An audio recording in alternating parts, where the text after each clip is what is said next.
নমস্কার সুপ্রিয় দর্শক ও শ্রোতা মণ্ডলী। আজ যে বিষয় নিয়ে আপনাদের সামনে আলোকপাত করতে চলেছি সেটি খুব বহুল চর্চিত বিষয়। এই বিষয়ের উপরে রামচন্দ্রকে কালিমা লেপন করার চেষ্টা করছে বিধর্মীরা, আর সনাতন বৈদিক হিন্দু ধর্মের মানুষ এই চরিত্রকে না বোঝার কারণে এই চরিত্রকে প্রক্ষিপ্ত বলে চালানোর চেষ্টা করছে। চরিত্রটি কি? ভগবান রামচন্দ্র শম্ভুক নামক এক শূদ্রকে হত্যা করেছিলেন। তিনি সেই শূদ্র শম্ভুক তপস্যা করছিলেন, এই তপস্যা করার কারণেই তাকে হত্যা করেছিলেন। এই ঘটনা সনাতন বৈদিক হিন্দুরা এনারা এড়িয়ে যাওয়ার চেষ্টা করছেন, বলছেন প্রক্ষিপ্তভাবে ঢোকানো হয়েছে। না, এটা প্রক্ষিপ্তভাবে ঢোকানো হয়নি। এই ঘটনা সত্য, বাস্তব সত্য। রামচন্দ্র অবশ্যই শম্ভুক নামক শূদ্রকে হত্যা করেছিলেন। এই রামচন্দ্রকে, শম্ভুককে, এগুলো বুঝতে হবে আমাদের। যেহেতু আমরা রামচন্দ্রকে আমাদের মতো দেহধারী মানব মনে করছি, শ্রীকৃষ্ণকে আমাদের মতো দেহধারী মানব মনে করছি, শম্ভুককে আমাদের মতো দেহধারী মানব মনে করছি, এটাই আমাদের ভুল। এই ভুল থেকেই আমরা বেরোতে পারছি না বলে সনাতনীরা এর উত্তর খুঁজে পাচ্ছে না। রামচন্দ্র আসলে কি সেটা আগে বুঝতে হবে। রামচন্দ্র হলো আমাদের চেতনা, আমাদের চেতনাই হলো রামচন্দ্র। আমাদের জ্ঞান হলো ভরত, আমাদের যে কাম ক্রোধ লোভ এই রিপুগুলোকে ধ্বংস করার শক্তি সেটা হলো শত্রুঘ্ন, আমাদের 10 ইন্দ্রিয় হলো দশরথ। শম্ভুক নামক শূদ্র আমাদের ভিতরে থাকা শূদ্রত্ব স্বভাব। একটি মানুষের মধ্যে 4টি গুণ বিরাজমান: ব্রাহ্মণ, ক্ষত্রিয়, বৈশ্য, শূদ্র। গীতার যে শ্লোকটি নিয়ে বহুল চর্চা চলে এবং সেখানে বলা হয় যে ভগবান শ্রীকৃষ্ণ বলেছেন, চতুর্বর্ণং মায়া সৃষ্ট গুণ কর্ম বিভাগস। 4টি বর্ণ আমি গুণ কর্মের অনুসারে সৃষ্টি করেছি। এবার দেখুন, একটি মানুষের চেতনাই তাকে ব্রাহ্মণ, ক্ষত্রিয়, বৈশ্য, শূদ্র করে থাকে। গুণ ও কর্মের অনুসারে তার চেতনাই তাকে ব্রাহ্মণ তৈরি করে, তার চেতনাই তাকে ক্ষত্রিয় তৈরি করে, তার চেতনাই তাকে তৈরি করে বৈশ্য অথবা শূদ্র। প্রকৃতির যে 3 গুণ সত্য, রজ, তম, এই 3 গুণের অনুসারে যদি কেউ সত্য গুণের অনুসারী হয়, তার চেতনাকে সে বাড়িয়ে তুলতে পারে, সে ব্রাহ্মণ। যদি কেউ রজগুণের অনুসারী মানে রজগুণধারী হয়, তার চেতনা যদি সেই রজগুণকে নিয়ে চলে, তাহলে তার চেতনা তাকে ক্ষত্রিয় বানিয়ে দেবে। আবার কেউ যদি রজগুণ ও তমগুণের আধিক্য, দুটোর আধিক্য বেশি দেখা যায়, তাহলে সে বৈশ্য।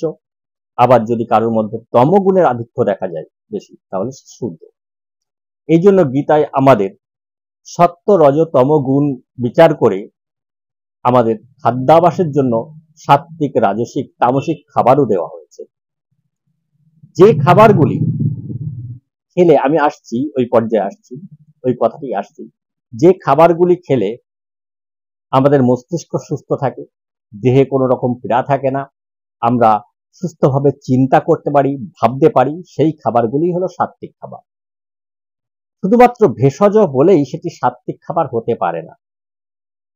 আর যে খাবারগুলি বহুল পরিমাণে পুষ্টি দান করে সেই খাবারগুলি রাজসিক খাবার, এবং যেই খাবারগুলি আমাদের অলসতা ডেকে আনে সেই খাবারগুলি হলো তামসিক খাবার।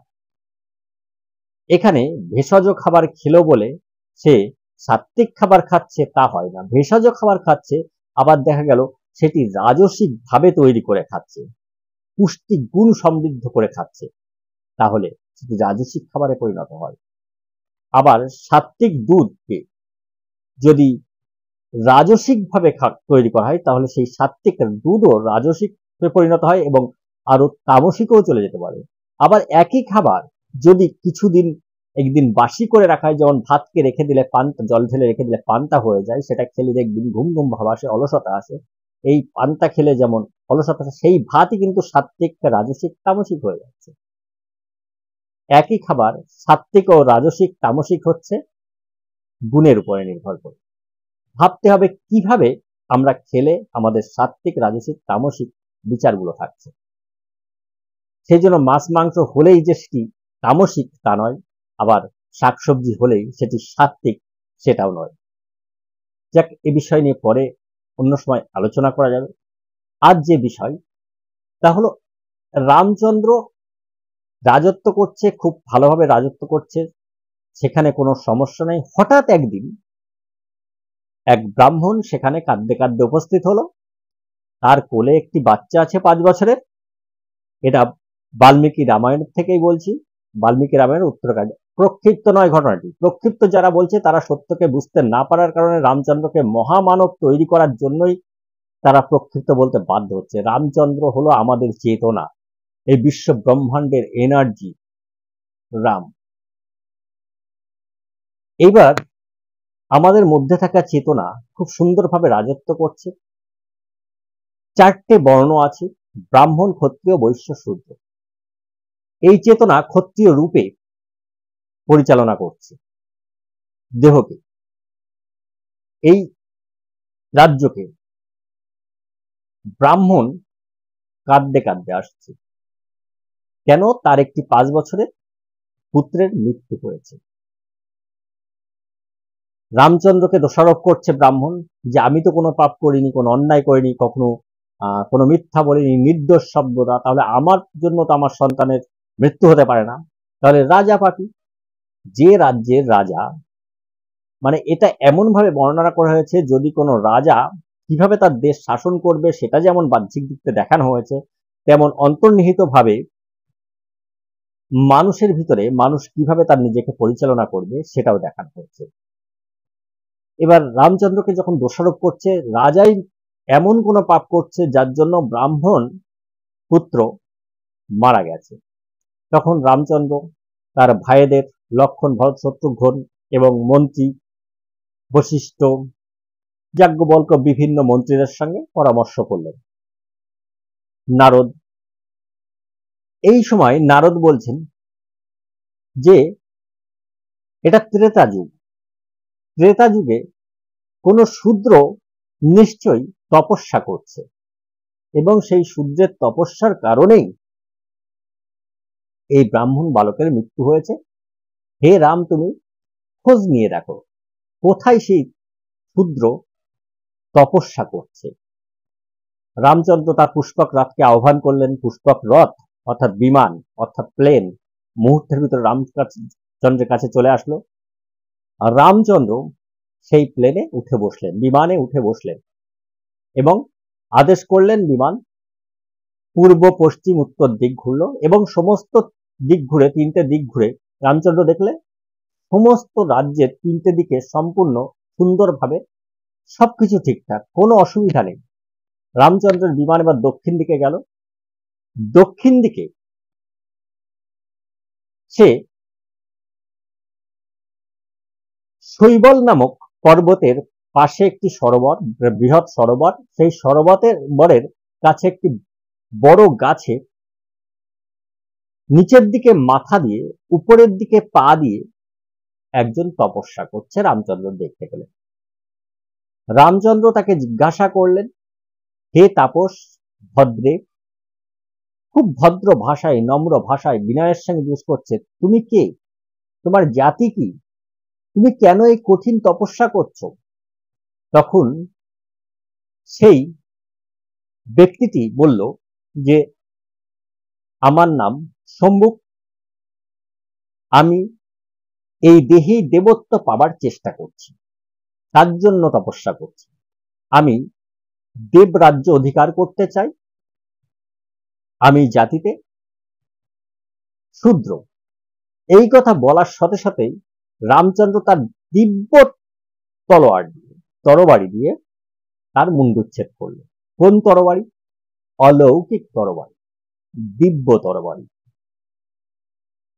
এই যে ঘটনাটি বলা হলো, এর ভিতরে দেখুন আপনি খুব সুন্দরভাবে চলছেন, কোনো অসুবিধা নেই, কিন্তু এই শূদ্রের তপস্যাটা করতে মানা করা হচ্ছে।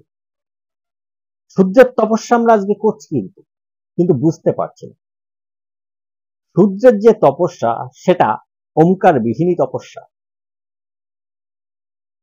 আপনার চেতনা যদি প্রকৃত জানতে পারে, আপনার চেতনাকে যদি আপনি জানাতে পারেন যে আপনি যে কাজটা করছেন সেটা ঠিক না ভুল, তাহলে আপনার ভিতরে থাকা শূদ্রত্ব মৃত্যু যতক্ষণ না ঘটবে। এবার যখনই দেখুন শম্ভুককে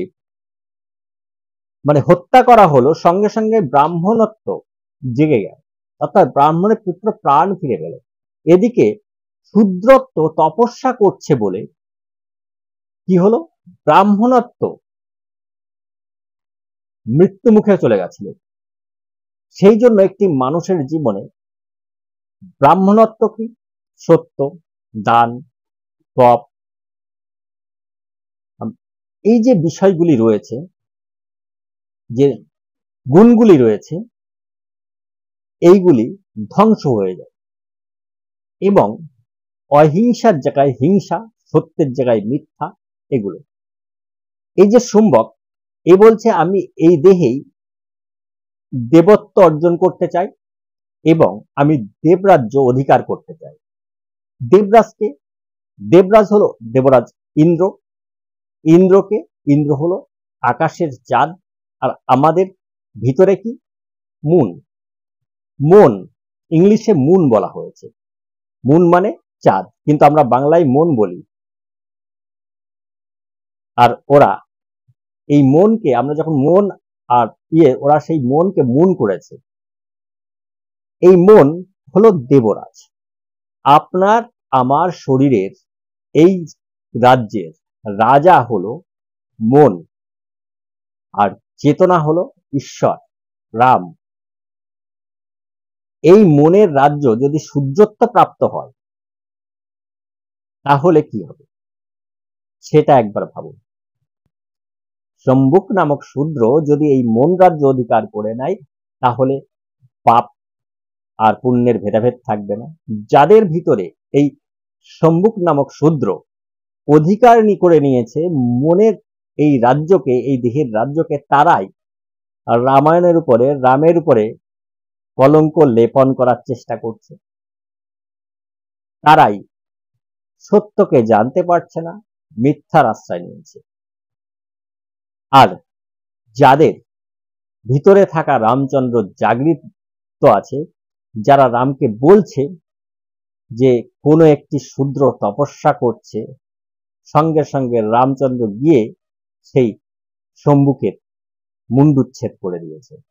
অর্থাৎ সেখানে তার আর মিথ্যার কোনো জায়গা থাকছে না। সেই জন্য দেখুন, আমরা যারা সনাতন বলে নিজেদের পরিচয় করে দিচ্ছি, আমরা যারা হিন্দু বলে নিজেদের পরিচয় দিচ্ছি, তারাও দেখুন এই শম্ভুককে মারতে পারি। তার কারণ আমাদের কর্তব্য হলো সত্য, দান, আমাদের ওমকার জপ করতে হবে। আমরা সেই শূদ্রত্ব প্রাপ্ত হয়ে সেই আমরা কিন্তু ওমকার ধ্বনিকে ত্যাগ করে দিয়েছি। আমরা মনে মনে যে ওমকার জপ করতে হবে সেটা ভুলে গিয়ে এখন কিন্তু দেখুন হাতে খোল করতাল, মুখে হরিনাম করে মাইক বাজিয়ে সারা পরিবেশকে আমরা কিন্তু ধ্বংস করে দিচ্ছি। ভিতরে থাকা রামকে জাগান, ভিতরে থাকা শুম্বক এই শম্ভুক নামক শূদ্রকে হত্যা করে দিন, দিয়ে বৈদিক পথে ফিরে আসুন। রামায়ণ, মহাভারত, বেদ, গীতা, উপনিষদ, পুরাণাদি ধর্মগ্রন্থ কোনো মানব চরিত্রই নয়। যখনই মানব চরিত্র দেবেন আপনি তার উত্তর খুঁজে পাবেন না, আর উত্তর না খুঁজে পেলে তখন আপনার মনে হবে যে মানুষ যা বলবে, বিভিন্ন মানুষ তো রামকে মানব চরিত্র দেওয়ার জন্য ব্যস্ত হয়ে গেছে। দেখুন সেই যুগে যদি ধরা হয় যে হনুমান, কেউ বলবে হনুমান, কেউ কেউ বলছে হনুমান কোনো এই বানর নয়, হনুমান আমাদের মতো একটি মনুষ্য জাতি, আদিবাসী ছিল, তারা বনের মধ্যে বাস করত। রামচন্দ্র তাদের সঙ্গে সেই বানর জাতির সঙ্গে বন্ধুত্ব করে। দেখুন সেখানে সে মানুষ ধরলাম, যদি মানুষ ধরি এক লাফে সে সমুদ্র পার হয়ে যেতে পারবে। সেখানে প্রত্যেকটি বানর, তারা অঙ্গদ বলুন, হনুমান বলুন, এরা সবাই কিন্তু এক লাফে সমুদ্র পার হয়ে করে দিত। কোনো মানুষের ক্ষমতা আছে কি এক লাফে এই সমুদ্র পার হয়ে যাবে? হনুমানের কাহিনীটা একটু ভাবে দেখবেন না, যে হনুমান লাফ মেরে চলে যাচ্ছে। যখনই এই কাহিনীগুলো তারা মেলাতে পারে না, হয় তারা মিথোলজি বলে চালিয়ে দেওয়ার চেষ্টা করে, অথবা বানোয়াট কাহিনী বলে চালানোর চেষ্টা করে, সনাতনীরাই করে, কারণ মেলাতে পারছে না। তারা এই ঘটনাগুলো বুঝতে পারছে না, যেগুলো কোনো রাম কখনো আমাদের মতো দেহধারী মানব নয়, রাম আমাদের চেতনা, কৃষ্ণ দেহধারী মানব নয়, কৃষ্ণ আমাদের চেতনা। এই জিনিসটা যতক্ষণ না সনাতনীরা বুঝতে পারবে, ততক্ষণ এই প্রশ্নগুলোর উত্তর খুঁজে পাবে না। সেই জন্য এই যখন আপনার আমার ভিতরে এই সম্মুখ নামক শূদ্র তপস্যা করবে, তখন আমরা এই দেখুন, আপনারা আমার মধ্যে দেখুন শূদ্রত্ব ভাবটা কি। এই যে মতুয়াবাদীরা, ওরা কি করছে? হরিবোল হরিবোল করে ডঙ্কা পিটিয়ে কিভাবে নাচানাচি করছে, মনকে স্থির করা হচ্ছে। আমাদের ভিতরে যারা সনাতনী, যারা বৈষ্ণব বলে নিজেদেরকে কপালে তিলক, গলায় তুলসীর মালা, হাতে ঘাড়ে একটি ঝোলা নিয়ে, হাতে সবসময় মালা এরকম করে জপ করে চলেছি, দেখুন তারাও হরে কৃষ্ণ করে মাইক বাজিয়ে চেঁচিয়ে মাত করে দিচ্ছে, পরিবেশটাই পুরো ধ্বংস করে দিচ্ছে, পরিবেশটা মানে অশুদ্ধ করে দিচ্ছে, পরিবেশ দূষণ করে দিচ্ছে। তাহলে এই শুম্বক এ তো তপস্যা করছে, সেই জন্য আপনার ভিতরে থাকা সম্মুখকে আপনি যদি আপনার চেতনা দ্বারা হত্যা না করতে পারেন, তাহলে আপনি ওমকার নামক মহাশক্তিকে কি করে জাগ্রত করবেন, কি করে জপ করবেন? ভাবুন, চিন্তা করতে হবে আপনাকে, ভাবতে হবে আপনাকে। সম্ভব কোনো মানুষ নয় এবং রামও কোনো দেহধারী মানব নয়, সবই আমাদের অন্তর্নিহিত সত্তা। আমরা আমাদের সত্তাগুলোকে যদি চিনতে পারি, তবে আমরা প্রকৃত ধর্মের সত্যকে বুঝতে পারব। না হলে আমরা ধর্মের সত্যকে বুঝতে পারবো না, আমরা অন্ধবিশ্বাসী হব। তাই অন্ধবিশ্বাসী নয়, সত্যকে বুঝুন, ওমকার জপ করতে থাকুন, আপনিও বুঝতে পারবেন। বইগুলোকে পড়ার চেষ্টা করুন। আমাদের সনাতন বৈদিক হিন্দু ধর্মের যে বইগুলো আছে, যে গ্রন্থগুলো আছে, যে শাস্ত্রগুলো আছে, সেগুলো পড়ে জানার চেষ্টা করুন, জেনে যাবেন। আর অবশ্যই ওমকার প্রতিনিয়ত দুবার অন্তত, রাত্রে ঘুমানোর আগে এবং ঘুম থেকে উঠে পর আপনি 10-15 minute, 20 minute, minimum 10-15 minute, 20 minute, 48 minute করতে পারলে, অর্থাৎ এক মুহূর্ত যদি আপনি প্রতিদিন 1 মুহূর্ত করে সকালে এবং 1 মুহূর্ত রাত্রে ঘুমানোর আগে এবং ঘুম থেকে উঠে 1 মুহূর্ত করে করতে পারেন, তো আপনার ভিতরেই এই জ্ঞান জন্ম নিতে থাকবে। আপনি দেখতে পাবেন যে কত ধর্মের নামে অধর্ম চলছে, আপনি নিজেই বুঝতে পারবেন। তখন আপনি বুঝতে পারবেন, আপনার তখন হাসি পাবে, নিজের থেকে হাসি পাবে যে আমি এতদিন প্রকৃত সত্য থেকে বঞ্চিত ছিলাম, কারণ আমি এই ওমকারকে ছেড়েছিলাম। সেই জন্য অ উ ম এটাই একমাত্র সত্য পথের দর্শন দেবে। তাই আজ থেকেই শুরু করুন অ উ ম ওম। আজ এখানেই শেষ করলাম। যদি এর পরেও যদি না বুঝতে পারেন, তো কমেন্ট করে জানাবেন। প্রীতি মুখার্জি নামক দিদি ভাইয়ের কমেন্টের জন্যই আমি এই ভিডিওটি করলাম। সকলেই ভালো থাকুন, সুস্থ থাকুন এবং সকলকে ভালো রাখুন। নমস্কার।